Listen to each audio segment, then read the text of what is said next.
Hello everyone, I'm Suzavile and today we'll be reviewing and overviewing the Kingdom of Gondor for the Third Age Divide and Conquer submod.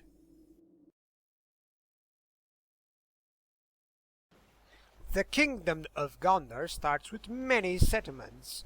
Although 3 of them are cities and 3 of them are fortresses, they are very spread out. Most of the initial fortresses and castles are located here. The 2 major enemies that Gondor will have to face are Mordor and Harad. Mordor lies to the east, while Harad lies to the south. Both of these enemies will prove very worthy to their task, and you will still have to deal with sneaky attacks from your northern borders and the sneaky attacks on the coastal shores of your cities. So, in order to achieve victory, you need to hold 45 regions, which includes most of what you already have, and Minas Morgul right here, as you can see. The objectives also require you to eliminate the faction of the Shadow of Mordor and Harad tribes. You also have 2 allies with you, Rohan and Dol Amroth, and 4 enemies, although Rhûn is pretty far away, and Umbar will be mostly concentrating on the Principality of Dol Amroth. The initial conquests that you may be doing are usually against other factions. There are not a lot of rebel settlements around you, although if you take the south path to conquest Harad, you will find a few settlements. You also have the option of taking one of the cities that should belong to the Principality of Dol Amroth, although that will make them very, very weak in the beginning.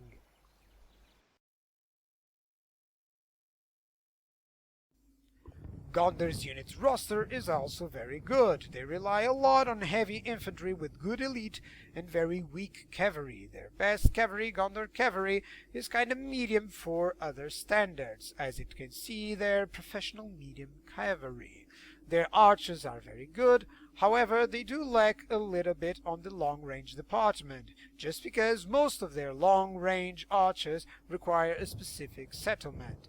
Their militia-type units are among the best in the game, with Archer Militia, Gondor Militia, and the Territorial Guardsmen making the bulk of your force. You will also have Gondor Cavalry Militia to pursue your foes. Gondor's units are also very expensive. They have good recruitment costs, but their upkeep is much more expensive than many other factions. Their elite armies can go up to 468 each turn. They have good anti-cavalry and anti-armor units in case of the X-Men of Lossarnac.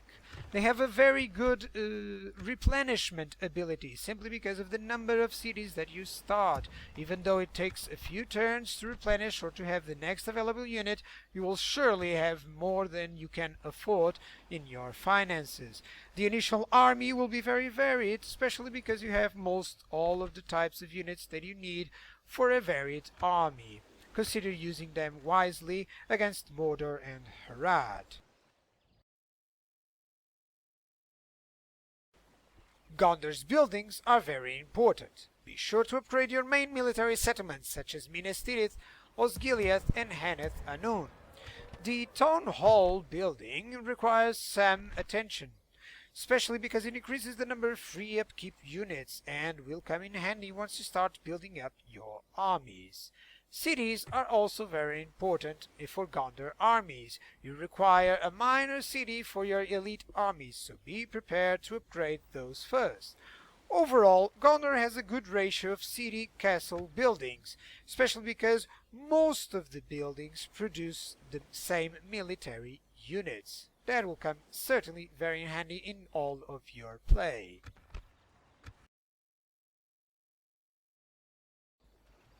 Spies will be very important on the Gondor campaign. There are many places to attack you, especially on the north and on the shores. Also, once you start gaining up terrain in Harad or Mordor lands, you will need to know ahead of you how many armies they have, and especially their top generals. Where will they be? Be sure to use your spies to the most effectiveness. Your diplomats have mainly two paths of trading with the other factions. One on this side of the Misty Mountains, and the other, of course, on the other side. Assassins will also prove very useful, and I would say especially in the sabotage idea. Why? Both Mordor and Harad have weak armies if you can sabotage the troll and Mumakil production. Consider it wisely. Resuming the faction of Gondor, their strongest points, the good initial settlements such as Minas Tirith, Osgiliath, and Hanath Anun.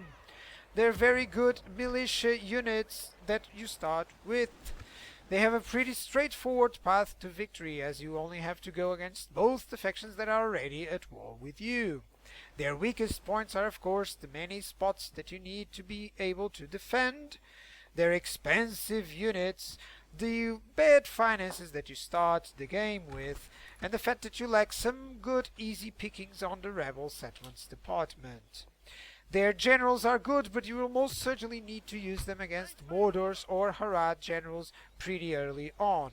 In terms of rush options, Gondor has a lot of them, but especially they are very useful against Mordor, since it's pretty much easier to take out Mordor early on.